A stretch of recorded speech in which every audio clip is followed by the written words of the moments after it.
여러 가지 이제 항암 효과라든지 어떤 노화를 좀 예방해서 좀 장수할 수 있는 어떤 그런 좀 요약이다. 네, 안녕하세요. 약드라이브의 칼로리입니다. 자, 여러분 메트포르민이라는 약물의 이름을 들어보셨나요? 자, 이 약은 이제 당뇨약입니다. 당뇨약. 제2형 당뇨에 쓰는 약이고요.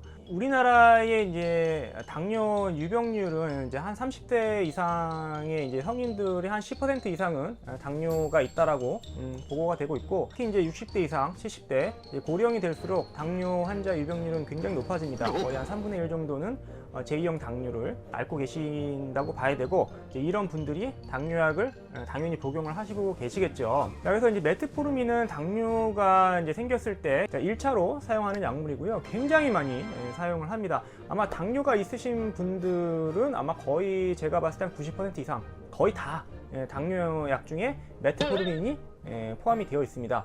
물론 제품명은 다양하겠지만 당뇨 환자분들 처방전에 거의 이제 깔리다시피 하는 굉장히 1차적으로 많이 쓰는 약물 중에 하나입니다. 자, 이 메트포르민은 역사가 굉장히 오래됐습니다. 보통 한 1990년대부터 아마 사용을 한 걸로 알고 있고요. 갈레가라는 식물에서 추출해서 만들어진 약이라고 알려져 있습니다. 거의 한 70년 이상 이제 쓴 되게 오래된 안전한 약물 중에 하나인데, 자, 이 약물의 이제 어떤 약의 기전 메커니즘이 아주 명확하게 밝혀지진 않았거든요. 이게 좀 희한하죠. 물론 뭐 이 AMPK나 이런 그 에너지 대사와 관련되어 있는 양리작용을 통해서 당을 조절하고 혈당을 조절하는 그런 역할을 한다라고 알려져 있지만, 이 약물의 어떤 그 기전이 딱 이거다 이렇게 명확하지는 않거든요.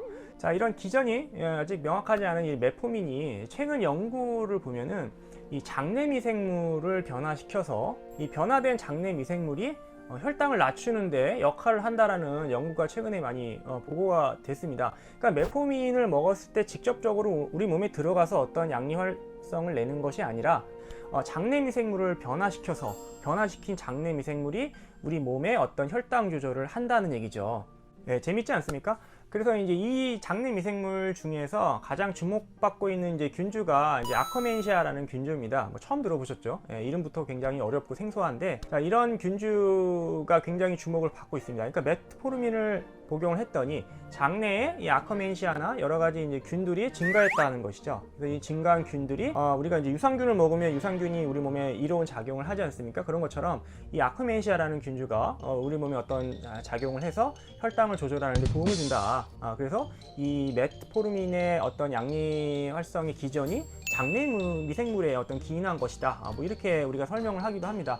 실제로 이제 아크멘시아 균주는 굉장히 주목을 많이 받고 있어서 우리가 실제로 이제 지금 임상 실험도 많이 하고 있고요. 그러니까 균주를 가지고 당뇨 치료제로 개발을 하는 거죠. 그래서 이런 연구들이 굉장히 많이 진행이 되고 있습니다. 그러니까 우리가 유산균을 먹으면 어디에 좋다 뭐 이렇게 얘기하지 않습니까? 그런 것처럼 이 아크멘시아 균주를 유산균처럼 치료제로서 먹으면 당을 조절하고 여러 가지 이제 도움이 된다. 이렇게 얘기를 하는 것이죠.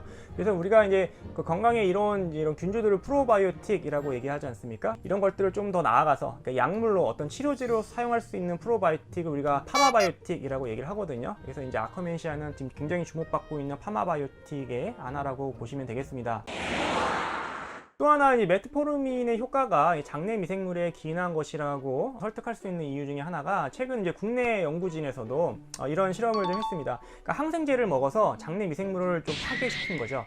그리고 나서 이제 메트포르민을 환자한테 투여를 했습니다. 물론 당뇨가 있는 환자였겠죠. 그랬더니 이 장내 미생물이 굉장히 파괴된 상태에서 메트포르민을 먹었을 때의 어떤 그 혈중 농도는 일정하게, 그러니까 파괴가 되든 안 되든 동일하게 흡수가 되었지만, 문제는 혈당 조절이 안 됐다는 것이죠.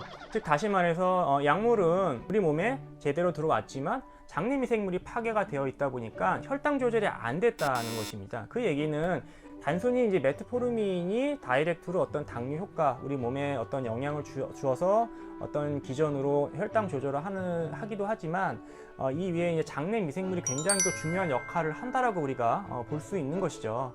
또 장내 미생물이 아시다시피 굉장히 우리 건강과 여러 가지 질병과 굉장히 밀접한 관련을 갖고 있다는 연구들이 지금 굉장히 많이 나오고 있지 않습니까? 그렇기 때문에 이 장내 미생물의 어떤 중요성, 역할, 이런 것들이 조금 더 그 약물의 어떤 효과 면에서도 우리가 좀 재조명하고 또 연구가 돼야 될 분야이기는 한데요. 이 앞서 말씀드렸듯이 메트포르민의 효능은 단순히 이제 혈당 조절 효과뿐만 아니라 산부인과에 가셔서 이제 자궁 내막증이 있을 때에도 메트포르민 처방이 나오고요. 또 어떤 비만 클리닉 같은 데 가셔도 이 메트포르민이 처방이 나오기도 합니다. 그러니까 이 약물이 이제 에너지 대사를 좀 조절해 준다 이렇게 말씀드렸지 않습니까? 그렇기 때문에 체중 조절 효과가 있고 그래서 이제 비만 치료에 좀 도움을 줄 수 있다라고도 해서 비만 클리닉에서도 처방이 나오기도 합니다. 또 최근에 이제 연구를 통해서 보고된 바로는 여러 가지 이제 항암 효과라든지 어떤 노화를 좀 예방해서 좀 장수할 수 있는 어떤 그런 좀 요약이다 이렇게까지 좀 극찬하면서 얘기하시는 분들도 있습니다. 그래서 연구가 굉장히 많이 진행이 되고 있고요. 또 주목을 받고 있기 때문에 앞으로도 이런 이제 연구들을 통해서 이 메트포르민의 어떤 활용이 좀 더 다양해지지 않을까라는 생각을 좀 합니다. 그래서 이제 장내 미생물이 굉장히 요즘 많이 주목을 받고 있는데 어떤 약물의 어떤 기전에 있어서도 굉장히 중요한 역할을 그러니까 매개체 역할을 한다라고 우리가 생각을 할 수 있기 때문에 이제 우리가 사용하는 이제 다양한 약물의 어떤 치료에 있어서 장내 미생물을 좀 같이 연관돼서 생각해보야 하지 않을까, 다양한 연구들이 좀 진행이 돼야 되지 않을까 이런 생각을 좀 해보고요. 자, 그래서 오늘 이제 메트포르민이라는 약에 대해서 좀 설명을 해드렸어요. 이게 이제 워낙 많이 쓰는 약이고 당뇨 있으신 분들은 아마 다 아시는, 본인들이 이름은 몰라도 분명히 드시고 계시는 그런 약 중에 하나라고 보시면 되겠는데, 그래서 이제 이런 메트포르민의 효과가 양리 효과가 장내 미생물과 좀 매개되어 있다, 굉장히 밀접한 연관이 되어 있다라는 정보를 오늘 좀 드려봤습니다. 네, 감사합니다.